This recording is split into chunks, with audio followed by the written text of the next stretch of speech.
Hello and welcome to Good Evening Britain, a Force for Good's weekly show coming to you live from our studios here in the heart of the great British city of Glasgow with me, your host, Alistair McConnachie. We're broadcasting on all our digital platforms throughout the United Kingdom and across the world. We're bringing you quality pro-UK comment and analysis every Wednesday from 7 until 8 p.m. on Facebook, on YouTube, on Twitter, and on TikTok. And folks, please send in your comments. Please tell us where you're coming from, and please tell us what's on your mind tonight. We have a fantastic guest coming up at the bottom of the hour at 7:30 for 25 minutes. We'll be speaking to the one and only David Clews of Unity News Network, or UNN, and the team over at the alternative media organisation known as UNN have been on our programme before. They do some sterling work. They do some amazing street organisation as well, and we're going to be talking to David about what's on his mind, what his thoughts are for Scotland and for the United Kingdom, and any activism that UNN is going to be doing. And that will be at the bottom of the hour at 7:30, so please do stick around for that. David is a tremendous fighter for the cause of sovereignty, individual and national, and we're looking forward to him at 7:30 for 25 minutes. Folks, how are you doing? At the bottom of the hour also we're going to have our competition, and tonight we've got one of these classic prizes, original and finest British mixed fruit sweets, a tin that will be going to the person. This is our last tin as well, and that will be going to the person who answers our question correctly at around 7:25, so stick around for that as well. Good to see everybody coming in tonight. Derek was first on the buzzer. Good evening, Alistair and fellow unionists around the world. I hope everyone is doing well. As weeks go on more, we're finding out about the SNP misleading their members and the public, and who is going to be next in the so-called firing squad, wonders Derek. Well, what are your thoughts as well on that? Good evening to Alan and to Paul from the Garden of England, otherwise known as Kent, and nice to see Robert Cairns in the house. Hi to you, Kat, joining you this week from the great British city of Lincoln in Bomber County. Fantastic. Well, Lincoln's a nice place with a nice cathedral as well. Hello to Catherine, good evening. And to Christopher, good evening from Loyalist Falkirk, says Christopher. And Debbie, good evening to you, ma'am. Adam says, hello from Leicestershire. Two things happening. One, he's playing Lotto, and two, the DUP are in tears for the Brexit deal as it passed its first vote in Parliament. Stuart says, good evening from Elgin. Any loose women in?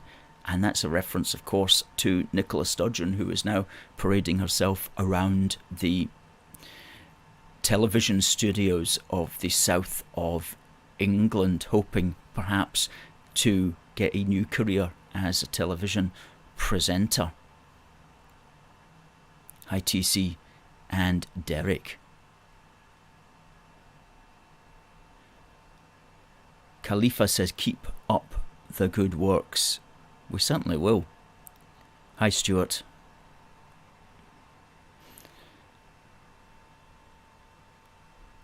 Good to see folk on TikTok. Please continue to comment on TikTok and we'll read out the sensible comments.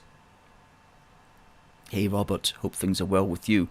And Adam says, good Adam says, Lorna Slater couldn't answer questions about funds to Circularity Scotland, and she was even grilled by an SNP member. Well, that puts us in mind of the fact that she's the Minister for the Circular Economy. Okay, now as a minister, you get a huge extra wage rise. Like, it's massive. I'd need to Google it, but it's considerable. So if you can think up like a ministership for yourself and convince the SNP to give you one, then you've got it made, you know. And so she's literally one of His Majesty's ministers for the circular economy. What's the circular economy? Something to do with recycling, you know, things going round in a circle, buying your iron brew bottles.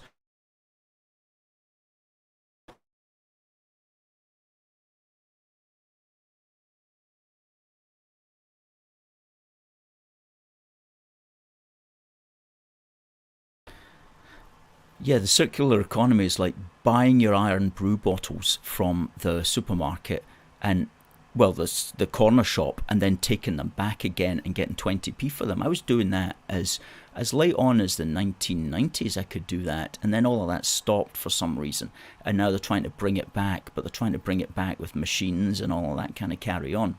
Whether it'll work, who knows, but she's the Minister for the Circular Economy. And of course they also give themselves things like the ministerships for foreign affairs. And this put me in mind of a letter that we actually wrote back 5 years ago in our capacity. Our political outreach administrator wrote to, well, Ruth Davidson at the time, and said, are you going to criticise the Scottish Nationalists and the Scottish National Party for setting up all these fake ministerialships? And she wrote back here, thank you for your letter regarding the appointment of Ben Macpherson as Minister for Europe, Migration and International Development. Three things which are not the business of the Scottish Parliament. And she said, you are correct to point out that foreign affairs are a reserved matter and fall under the jurisdiction of the UK Parliament at Westminster. However, I do not believe the appointment of Mr Macpherson is unacceptable. Given the Scottish Government supports projects that do important work overseas, it's vital that this work is open to parliamentary scrutiny.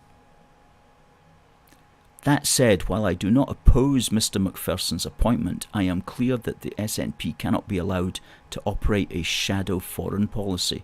Consequently, we will continue to monitor the situation closely and ensure that Macpherson sticks to his remit and respects the devolution settlement. Thank you once again for taking the time to write. Well, that disappointed us when we read that, because it was like, oh no, they're all going along with it. They're all going along with this sham. The SNP's setting up these ministerialships for big bucks. That one's the Minister for Europe, Immigration and International Development. And the Tories were like okay with that. And that was a turning point for us. That was 5 years ago when we wrote that. When we realised, crikey, you know, talk about a gravy train for all of these people. And so now, 5 years later, we get to the stage where the Tory government in England, the British government, is waking up. Finally, and this was from a fortnight ago, wasn't it? UK orders diplomats to shadow SNP trips overseas because they've suddenly realised that they've created a Frankenstein monster, and they've created people like Angus Robertson who are basically prancing around the world, pushing the destruction of the United Kingdom, the same country that is paying for his trips abroad. So will anything come of this? SNP told not to attack Brexit when meeting foreign governments. Oh, I am sure they're really going to listen to that, aren't they? This should have been nipped in the bud a long time ago. There should never have been any ministerialships allowed for topics that were reserved. Anyway, in the last few months of the Conservative government, they're beginning to stir themselves into some kind of action and realise the very serious danger that this involves. And interestingly, the Foreign Office and Britain's network of embassies play a key role setting up the talks and ensuring both sides are briefed about the participants and key issues likely to arise. So you've got your SNP foreign minister being helped by the British embassy system to arrange these talks, many of which are on British embassy premises, while the SNP minister is bad-mouthing Britain and bad-mouthing the Union. I mean, seriously, only in Britain would such a ridiculous state of affairs have ever come to have developed. But as I say, this has been going on for a while. Our letter from Ruth Davidson back in the 26th of July 2018 is very clear that the Tories at Holyrood were okay with the concept of setting up these elaborate ministerialships. And now we're all paying the price.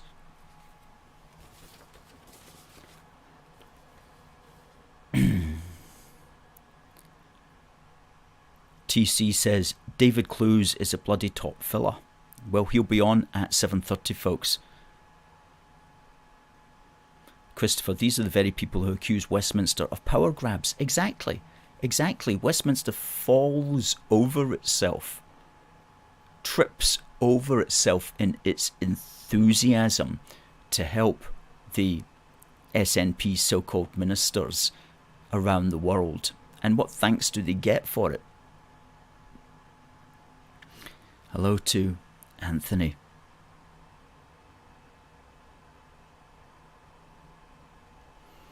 Adam says, didn't Wales do foreign affairs stuff? I'm not so sure about what exactly you're referring to, Adam. Very possibly it'll be under the same, essentially the same rules as Holyrood is under.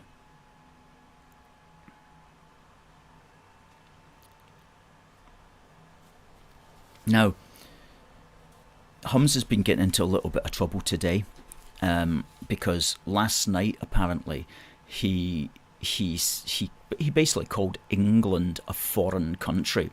It was in some debate, I think it was for the Times, and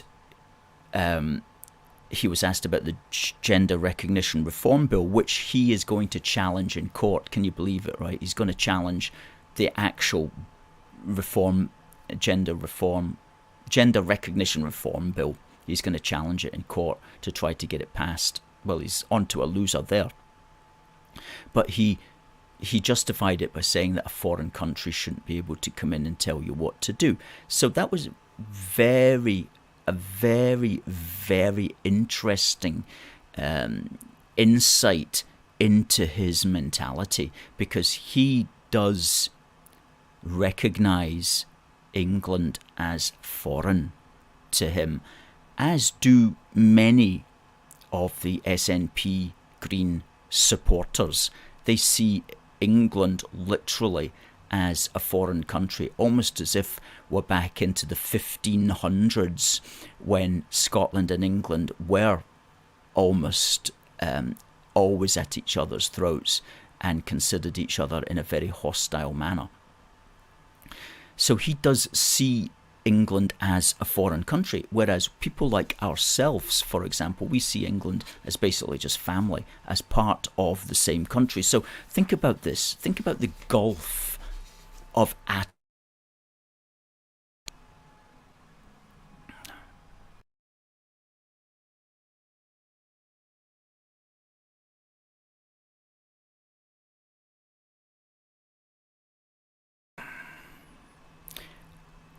Think about the gulf of attitude between him and ourselves, okay?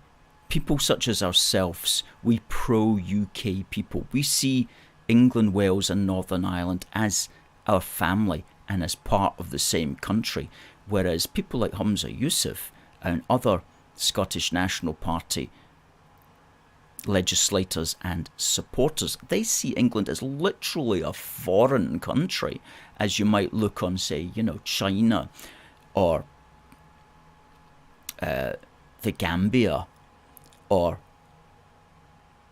Kazakhstan or something like that. They see it as literally going abroad when they go down to Carlisle. That's incredible, but that's what we're dealing with, and that's the gulf that we've got to get over with so many of these people, far too many of these people.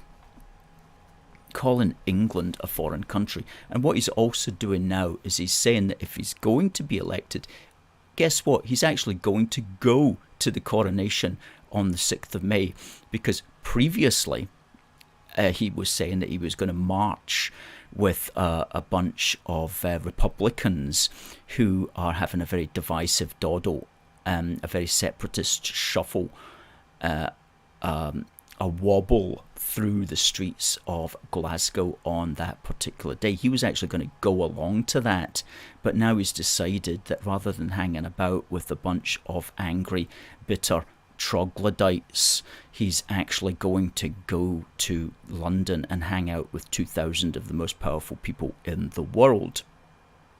Well, there you go. I wonder what made him change his mind in that sense. But since he's already said that he didn't want to go and that he was going to actually go to a Republican march, should he actually be allowed to go to the coronation? Should he actually be invited? What's your thoughts on that? Somebody said to me today he shouldn't even be invited because he's already said clearly that he doesn't support them and he doesn't want to be there.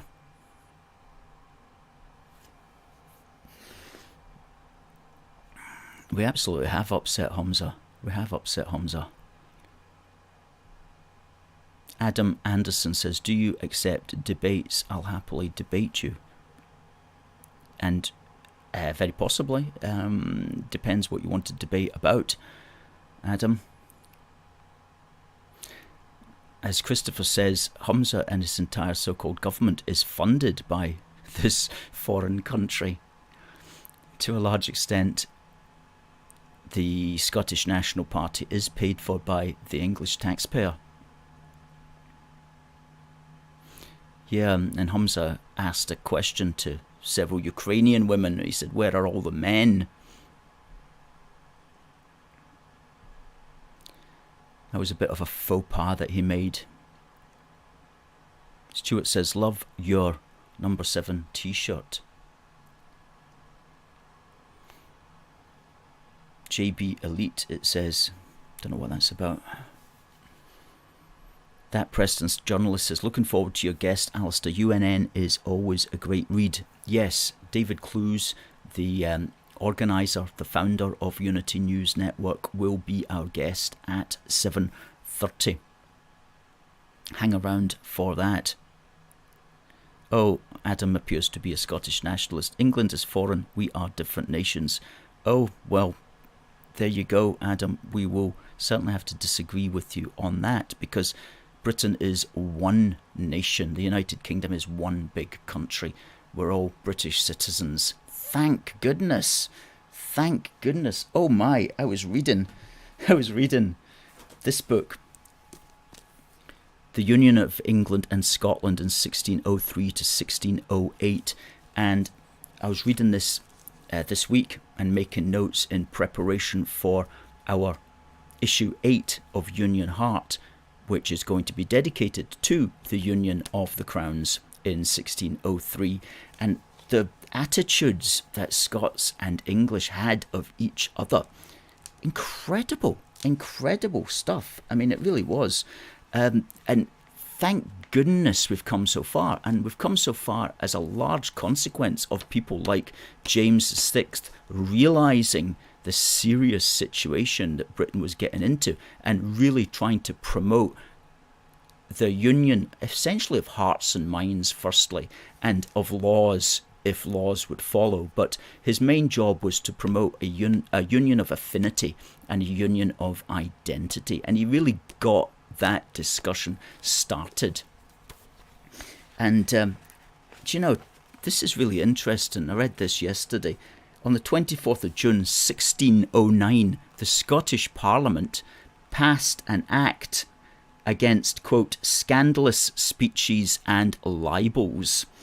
And they were directed at those Scottish people who were slandering English. In 1609, the Act condemned false and calumnious British speech and writing uttered by some lawless people of this realm, as well as in private conferences, as in their meetings at taverns, alehouses, and plays, and by their comedies and such occasions, whereby they slander, malign, and revile the people, estate, and country of England, leading to the hindrance of the wished accomplishment of the perfect union of the said kingdoms, as he James hopes, God willing, in his reign to see. Okay, I thought speech laws were like a modern 21st century thing, but no, that was one of the first passed back in 1609 by the Scottish Parliament. That's amazing history. That needs to be brought out. The suppression of prejudice, as it was called. Those found guilty would be liable to fines, corporal punishment, banishment, or jail, depending upon the gravity of the slander. Crikey. Well, the point is, to a large extent, we grew out of that time to a much more harmonious period eventually. But it's a constant effort, because as we've seen, there's so many people today who still see England in a very hostile way as foreign, including the potential next leader of the Scottish National Party. So the Union is a dream that never dies. It never goes away. It's something that we're really always working for. The perfect union of appreciation and affinity and identity is a goal that we strive for. It's a goal that we strive for. Now, before we have David Clews on at 7:30, we will have our On This Day in British History, and a competition will come after that shortly, just after On This Day in British History Matters. And the competition is for this original and finest British mixed fruit sweets. That'll be going to the lucky winner, who simply has to send the answer to our email at contact@aforceforgood.uk. Okay, if you want to win that, send your answer to contact@aforceforgood.uk, and we'll send that to you along with a copy worth $3.50 of our latest Union Heart Busting Indy Myths, Volume 1. Now, on this day in British history, the world's first jigsaw puzzle was invented and was made in, where else? Great Britain, of course. Another invention, jigsaw puzzles. On this day, 22nd of March in 1766, John Spilsbury, a map maker, created the first jigsaw by placing a map of the world on a board and cutting along the borders of the countries. His invention was marketed as a teaching aid for children to learn geography, and he called them dissected maps.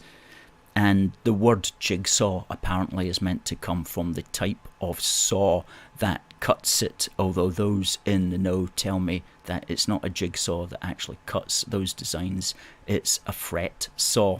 Nevertheless, jigsaw no doubt had a better commercial ring about it, and we've got a picture of one of my favourite jigsaws, which we'll just chuck up here. It's called Beautiful Britain, and it's produced by Gibson's, and you can get that. It's 1,000 piecer, and it's at Gibson's Games. Just type in Beautiful Britain, Gibson's, and you'll get that.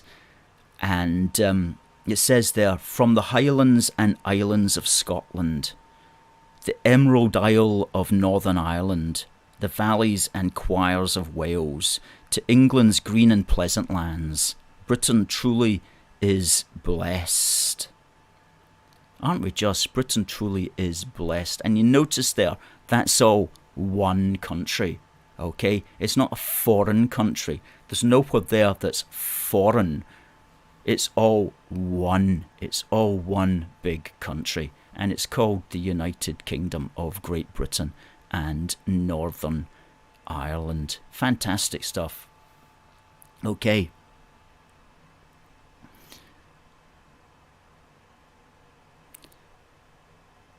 That was on this day in 1766.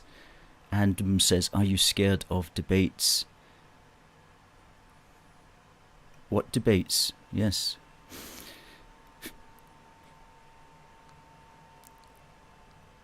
Adam, you have to be clear on what platform our debate about Scottish independence, question mark.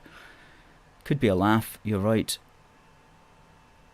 Christopher says, I don't think you would last very long, Adam, in any reasoned debate.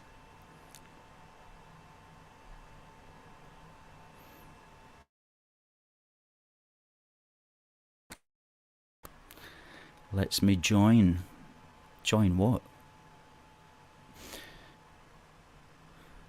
Adam comes in with some wisdom. England isn't foreign. It's a UK constituent nation, just like Scotland, Wales and Northern Ireland. In fact, UK is like Australia and the USA. The USA has 50 states. Australia has 6 states. And the UK has 4 states. That's an interesting analogy. And Derek's sending some support out to Ash, that Preston journalist. Keep up the good fight going on your channel. Always top notch are your videos. And TC says something of great wisdom. We're all the same, just different accents. And of course, if we look into it in depth as well, we can find out that our DNA is various percentages throughout the United Kingdom. Jim there says he's English, but his DNA gives him 21% Scottish. Sounds like you're British with that mixture. No, Adam, James did not remove freedom of speech. It was the Scottish Parliament removed it. See, this is the problem when you debate the Nats. They don't do it like fairly. They don't do it with they're always trying to twist things, and that's why it's best just to leave them alone, because they just twist and twist, and you find yourself having to explain things over and over. So we gave up on that a long time ago. Now, just before we bring in David in 1 minute, our question for this, the original and finest British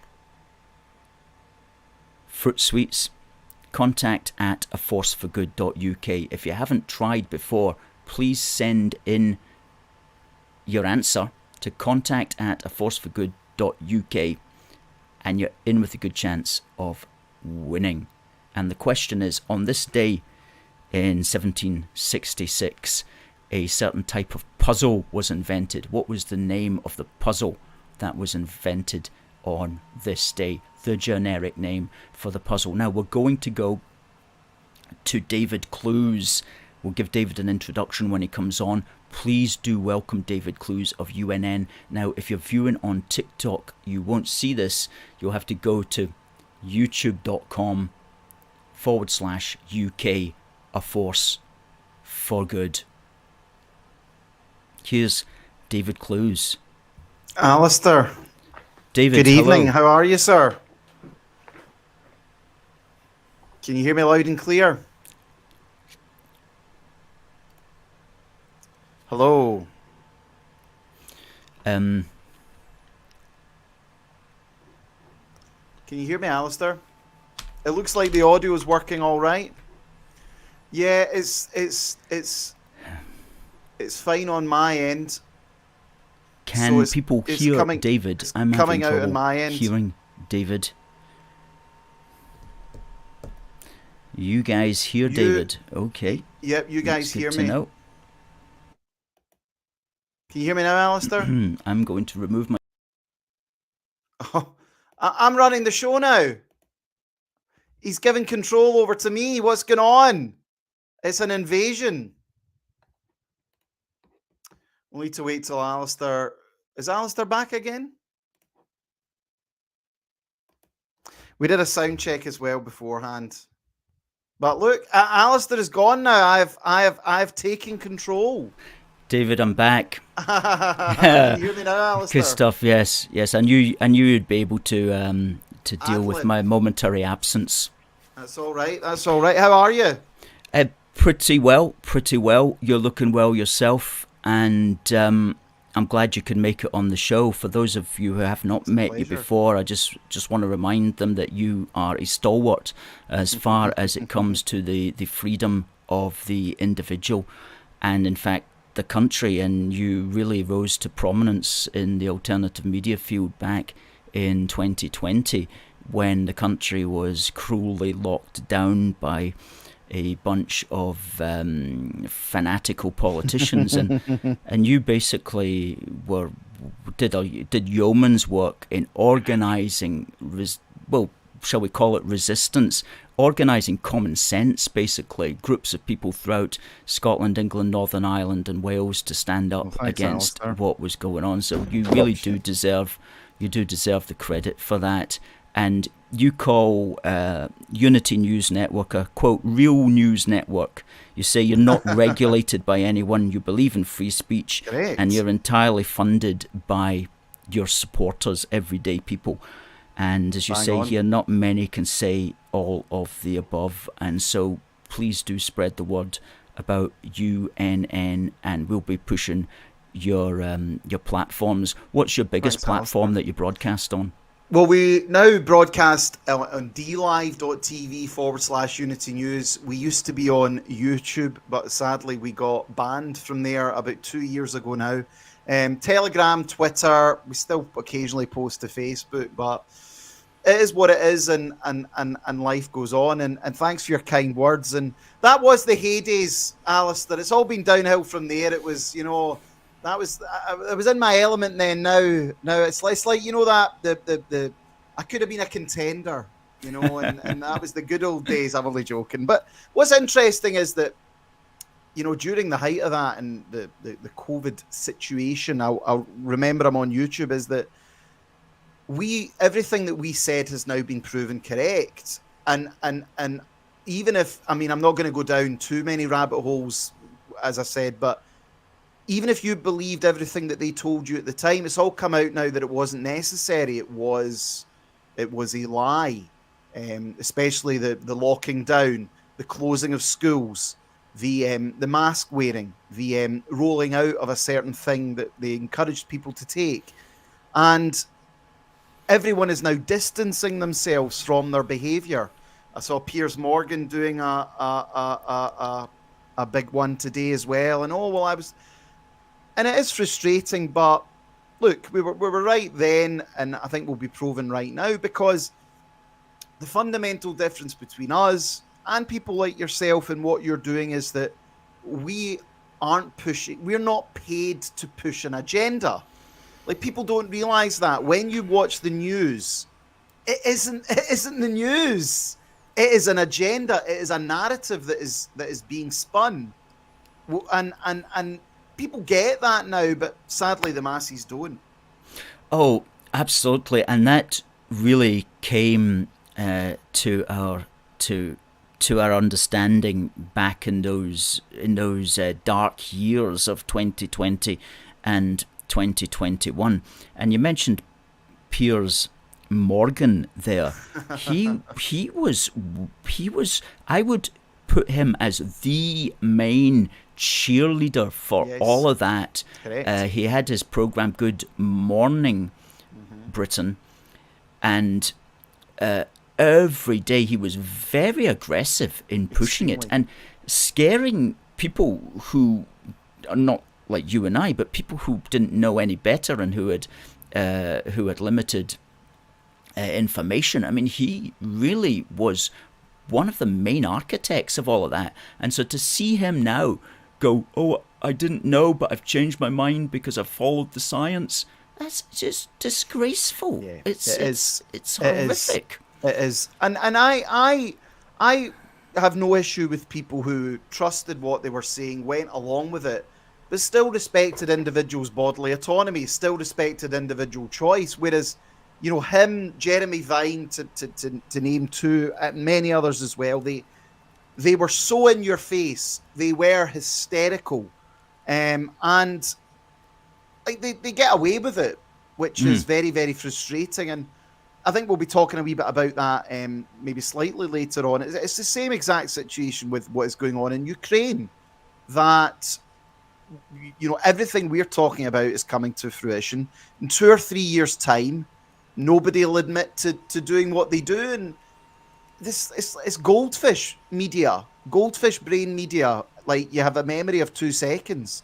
And it's the same with the wider public. But look at Sturgeon. I mean, if we want to maybe get on to Sturgeon as well, like the way she behaved during COVID. I remember at the time people were like, oh yeah, I mean, I don't like Nicola Sturgeon, but you know what? She's really doing well. And the first thing I'd say is, how? What? Quantify that. Just because she's standing there on a podium and gobbing off.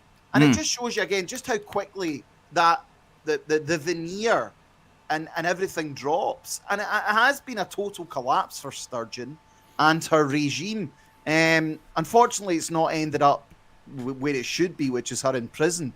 But it is heartening to see, and it just gives you hope that these things that seem so big and powerful can just collapse like that.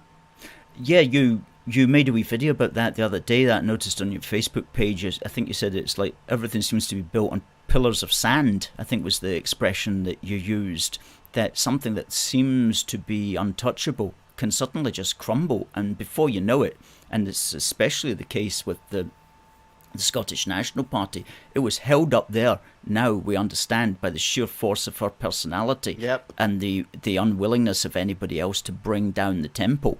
But as soon as she made her move and got out, then everything just started to crumble. And who knows how much more of that is still to go. Very, very politically interesting. If you think about the SNP, I mean, Salmond and Sturgeon were both formidable individuals. I mean, they dominated the scene. Salmond especially, and I think he reached a bigger audience than she did. She was very divisive, far more divisive than Salmond ever was. But so much of Scottish nationalism has really been built on the fact that they were the two preeminent politicians compared to the opposition, who have been woeful in Scotland. There's been no charisma. There's still no charisma. But even then, you're correct. It was all built around her and her cult of personality, and that falls very, very quickly. And it was good to watch, like all the Isla Bryson stuff. I think the Tom Gordon, you know, it was great to see her struggle, and it's good to watch. I mean, it's obviously it was not a victory for us. We've still got a long way to go, but it's nice to see her getting her put down a pedestal or two. Oh yeah, something that I did not expect to see for several years. I thought, as most of us did, that she was in there for the long haul, you know, till at least the Holyrood election in 2026, and then maybe even for another 5 years thereafter. You know, we were kind of looking at like 2031 or something before we were going to get rid of her. I mean, it was, and you think about that, and now suddenly it's, well, she's not coming back. You know, I don't see her. I don't even see her standing in 2026. You know, but she's finished. She's finished. Yeah. She's a spent force, as is Salmond, and like Yousaf, Forbes, and Regan. I mean, they're just basically Joe. I mean, they're better than the rest of them. But how do you think that's going to play out? I mean, do you think it's either going to be Yousaf or Forbes? But I mean, how do you think either way.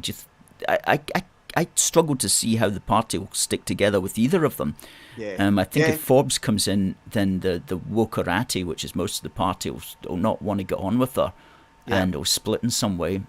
I think you're correct. The way in which she was treated is vile. Like she's been targeted. Fair play to her. She actually stuck it out. You know, she didn't, because there was calls for her to quit. She stuck it out. It would probably be better to see Yousaf get it, because he would just be a totally divisive figure. He would be hated. He would be loathed, and I think they are a spent force politically, but the question will still remain: who is going to take the mantle? Anna Sarwar? I mean, come on, Douglas Ross. You know, I mean, who's even the leader of the Lib Dems? Is it still Willie Rennie? Who is it? Or Alex Cole-Hamilton? Alex Cole-Hamilton made a complete twit of himself by during the GRR thing. Yeah, he did. You know, and he was all supportive of that, and supportive of people that Wings Over Scotland were outing as maybe not the sort of people that politicians would necessarily want to support. So I don't see him coming back. He hasn't really come back from that GRR carry on himself either. He's tried to forget it, but he hasn't come back from it. So no, it is just like that whole GRR stuff. I mean, all of that stuff, and as I said, I won't perhaps go too deep into it. It's completely insane. Okay, it is such a niche thing, so far removed from the reality of everyday people's lives. And you know, you drive around, your roads are potholes, the economy's rotten, businesses are shutting. They're bringing in these ULEZ zones. There's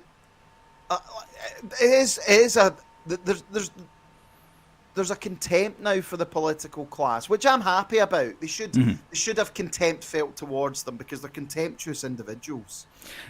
They all jumped into the same bucket in 2020, and not one of them that I can think of distinguished him or herself from the rest of that motley crew, Tory, Labour, Lib Dem alike, and they've got an awful lot of work to do to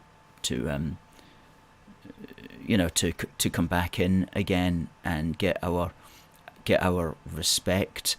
Yeah, I mean, my position still remains, though, Alistair, and I'm sure it's the position of many of your viewers. I'm opposed to devolution. I think devolution, I was always opposed to it, has been an absolute disaster. The Scottish Parliament gave oxygen to these people, and you look at the Welsh Parliament as well. That's horrendous. That's equally as bad. I mean, it's not even a parliament, and it's given power to real fringe groups, fringe ideas. So I would like to think moving forward there'll come a time where the devolved assemblies will be finished, because that's what has done the most to damage the United Kingdom. And I was down that video, I was speaking at the English Democrats conference, and you know, they're really, really nice people, very, very very nice to talk to, and I said that I disagree with breaking the country apart, but I understand where the animosity comes from. I understand where the anger comes from as well. And devolution has really terribly divided this country. And I think the only way moving forward is to have a more unitary nation. Mm-hmm. Mm-hmm. Yeah. Yes. There's certainly an argument for that as well. We haven't taken a particular position on that. I know quite a few of our supporters would just like to abolish the Scottish Parliament overnight if they could. And if I thought that there was going to be a British government that would be a British government would care for all parts of the United Kingdom, then I could go along with that. But you also have to look at just the absolute sheer state of Westminster as well. Well, again, one of the reasons I was opposed to Scottish independence at the time, and I did say this to people, is as a small nation in a ultra-globalised world, you really are a hostage to international capital big business and supranational bodies. And you look at how much the UK is bossed about by the Americans, by the WHO, by the United Nations. What chance do like small independent? I mean, that is the biggest lie that she sells, and the SNP sell, is we're going to be independent. No, you're not. You're actually going to be totally controlled by these supranational bodies, Yes. and you'll have no say at all. Yeah. It's like what we need in the country is people to understand the system of to understand how to govern. It's like we have people go to, let's talk about Westminster, and they don't really know their role there. They don't understand how to keep the Parliament separate from international organisations and big corporations that are only out to make money. They don't really conceive of the different kinds of sovereignty, the sovereignty of the people, the legal sovereignty of Parliament. As for the idea of the national sovereignty embodied in a monarch and things like that, it's a way above any of their thinking. And we're electing people to Westminster who basically don't know how to govern.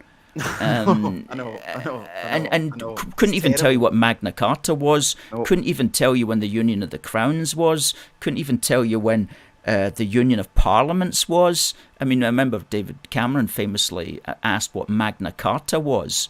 Yeah, and he didn't know what it was and what it meant. I think he was Prime Minister at the time.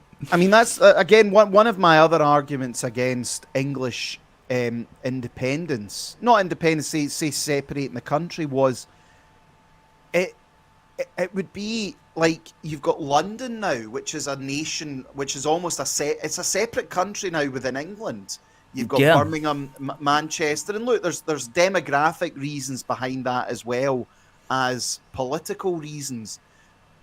But really what Blair has done, and I trace this back to 97 with the Blair government, which is real year zero stuff, where they fundamentally altered the shape of this country, both at a constitutional level and at a people level. It's the term I've coined is it's the Lebanonization of Britain. And instead of having, say, one sort of more homogenous thinking, which for hundreds of years was, of course, built around the Reformation, it was built around Protestantism. You've had mass immigration over the last 30 years. So you've got vast swathes of the country which is either Muslim, Hindu, and that's so hard I'm not saying it out of nastiness, it just doesn't work. People have different, and that's what happened in Lebanon. Lebanon went from being a majority Christian country, a very open, a very successful country, to one that is riddled with internal sectarian conflict. And I think a lot of that has been by design, because no one blames the political class; they blame so many, and it's so bad what's happened, and I'm not really sure how you overcome that.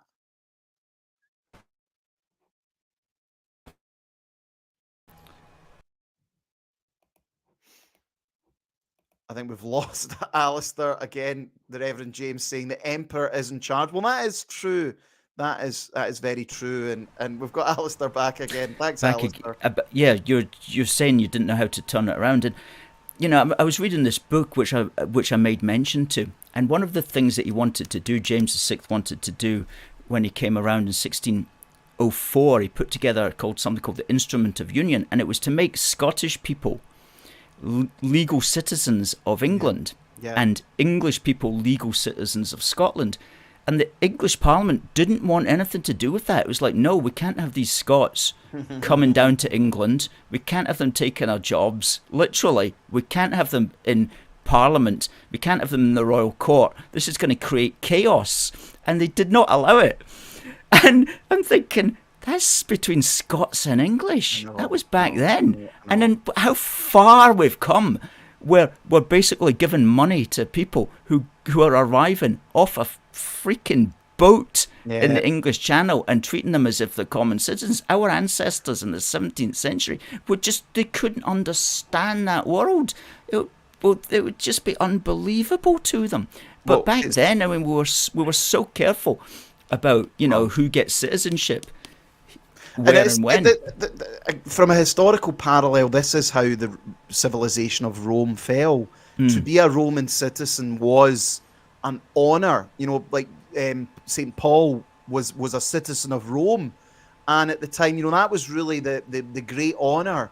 And then basically anyone and everyone could become a citizen of Rome. And they stopped being able to build roads. They stopped learning. And they stopped, like, you have to have rules. As much as I am libertarian on some things, but you do still have to have rules, and you do still have to have shared aspirations. And if you don't, it just, like that, again, that's the problem, it is now in Britain. And that's why nobody talks about anything. You might offend someone. Like, and we have this censorious culture now where if you do talk about demographics, you do talk about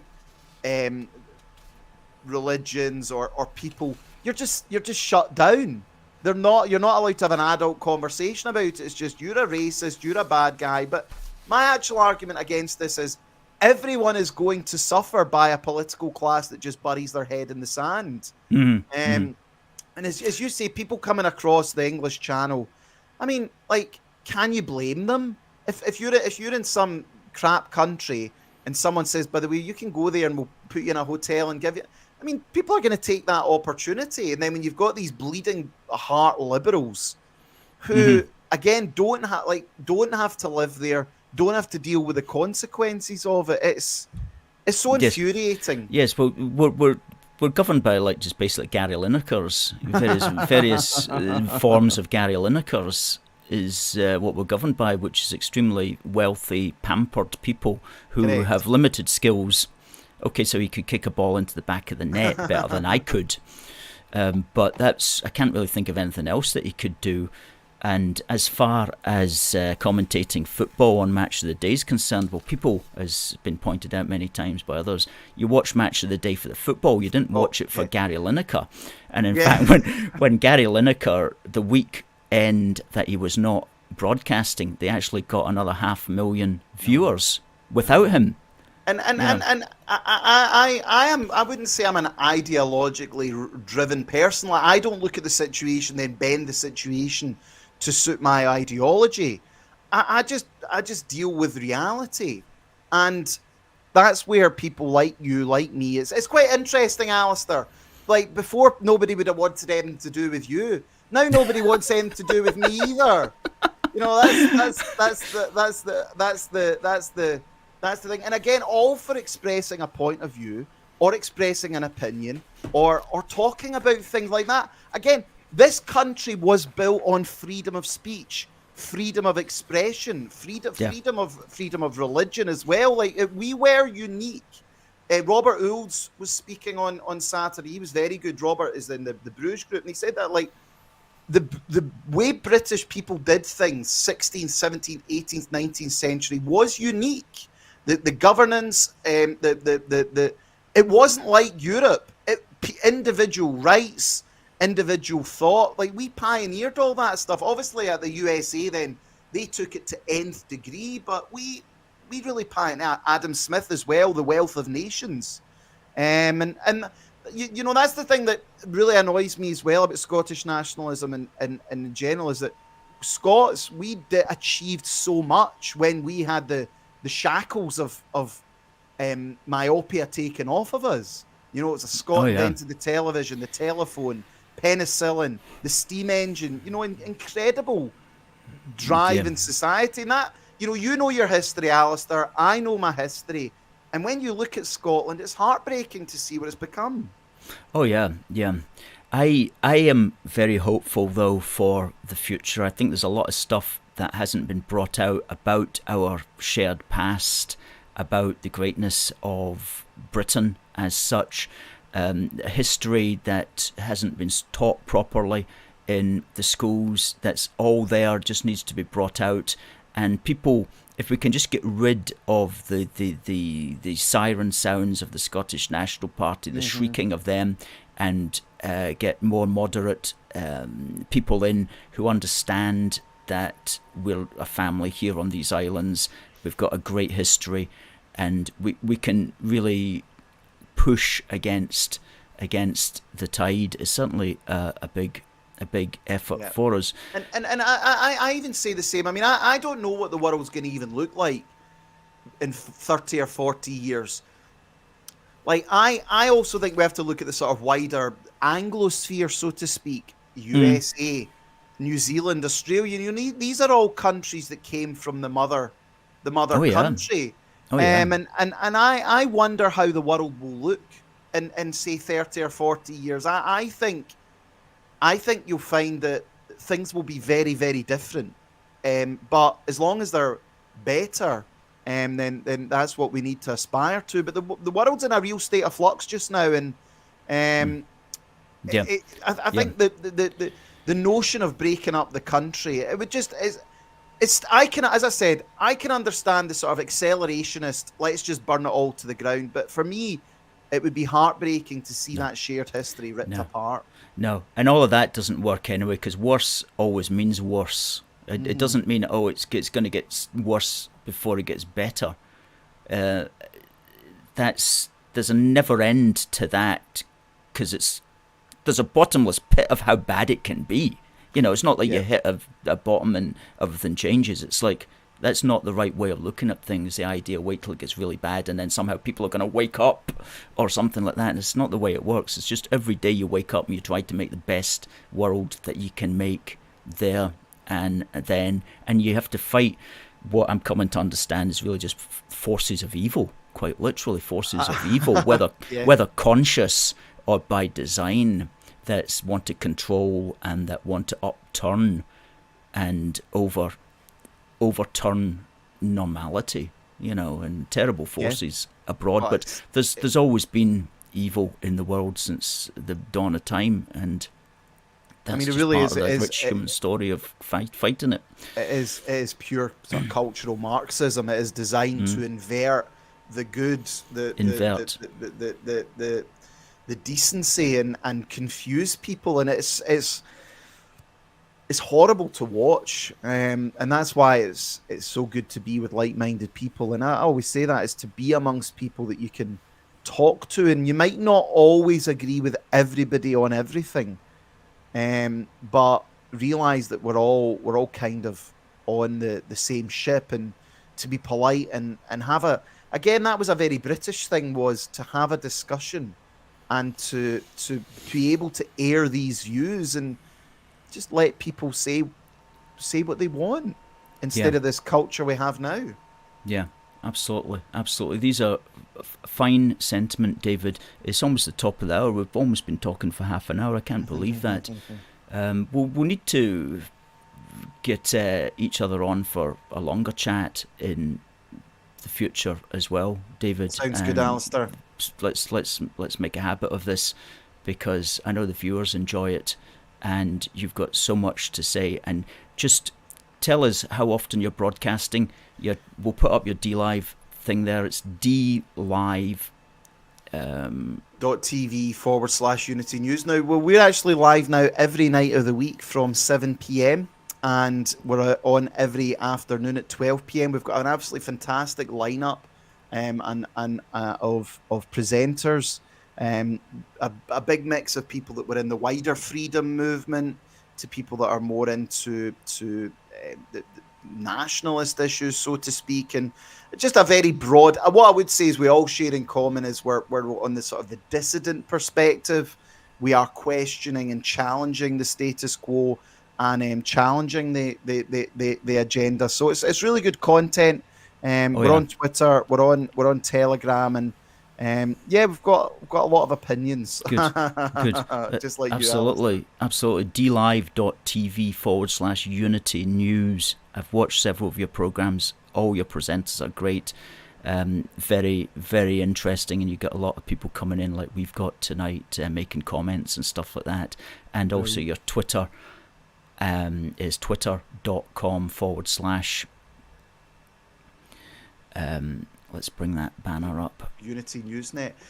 Unity And the Newsnet. same with yourself, Alistair. Obviously, you know, the you fought for the Union in the United Kingdom, and you do understand it, and that's where you are different from a lot. This is the other thing is as well that I really despised about the wider pro UK movement. It is just seen as some sort of, you know, like beneficial thing that, well, you know, it suits Scotland, and you know, we're it's good for us, and we get access to the UK single market, you know. And I just hate that, because there's no passion in it, there's no drive, there's no belief. Whereas you and your team and the people that work with you have always had that real passion for what the UK was, and perhaps could be, that shared sense, the values, the history, you know, a really a unique nation in the world. Because we were, and I know we're not now, but we really were. Oh, yeah. And achieved so many things, and a real, like, I don't think there's any other country in the world that has the, you know, the different accents, all the different cities, you know, all these incredible things, and the wildlife, the culture, you know, what an incredible culture we have up and down this country. And just it's just that, oh well, we've got access to the UK single market. Exactly, David. That's so well said. I'm so glad that you brought those points out. That's it. And we're all about building. We're all about educating and building a union of affinity. A union of affinity. That's a phrase I came up with after reading that book about James VI.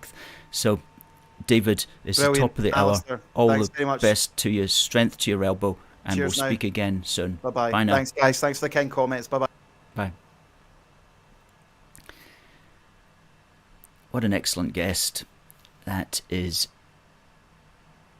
David Clews from Unity News Network. Check out his facebook.com page, facebook.com/Unity News Network. And he's also on, his team are on twitter.com/Unity News Net, and on dlive.tv/Unity News. And he also tells us he's on Telegram as well, which is another site. Folks, some good comments there were getting flashed up throughout the programme. Christopher says, truly great guest, wasn't he just? We won't let the separatists spoil our country, Catherine. And James liked that, says, fantastic guest. And Paul ends by telling us the tide is turning in our favour. Now, just before I remember, I wonder if we do have a winner for our original and finest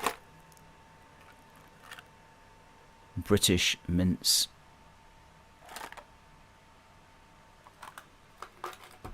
I asked the question, what was the puzzle invented on this day back in the year that it was invented, which was, what did I say? I said 1766, and the answer was the puzzle named Jigsaw.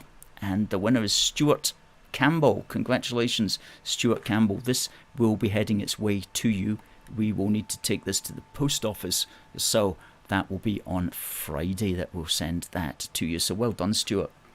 We'll also send you a copy of Busting Indie Myths that you can read, send to your local MP when you finish reading it even, or keep it for posterity, because no doubt it will be worth a lot in the years to come.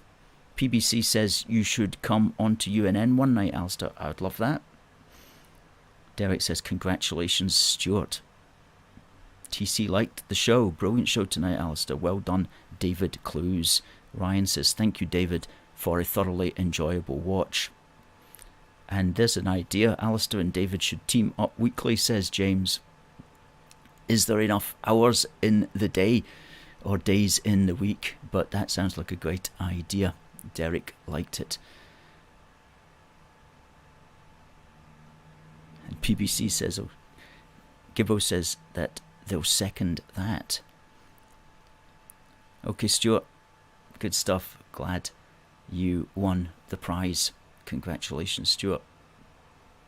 Folks, we'll be back next week, and we've got a guest next week as well. And it's a guest from not Unity News Network, but a guest from UK Column. It will be David Scott next week, and next week we'll know who has won the SNP leadership contest, because that's being announced at midday on Monday the 27th. And so if you would like to buy any of our stuff,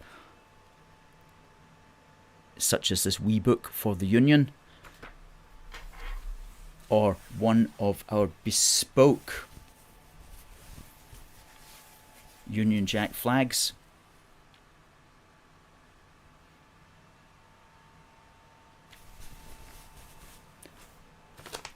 or any of our badges, then you can do that at the shop. Or even one of our cards. We've got a big range of greeting cards, and that's a good one for this year. The 420th anniversary of the Union of the Crowns. When things got turned around in Britain and the Scots and the English realised that they had things in common that hitherto they had not realised. And some people still don't realise. And that's what our struggle is about. Convincing and building, educating the union of affinity and identity that James VI spoke about. Catherine, thank you. Folks, we'll be back same time next week, 7 o'clock. It just remains for me to say, God bless the United Kingdom and God save the King. See you next week.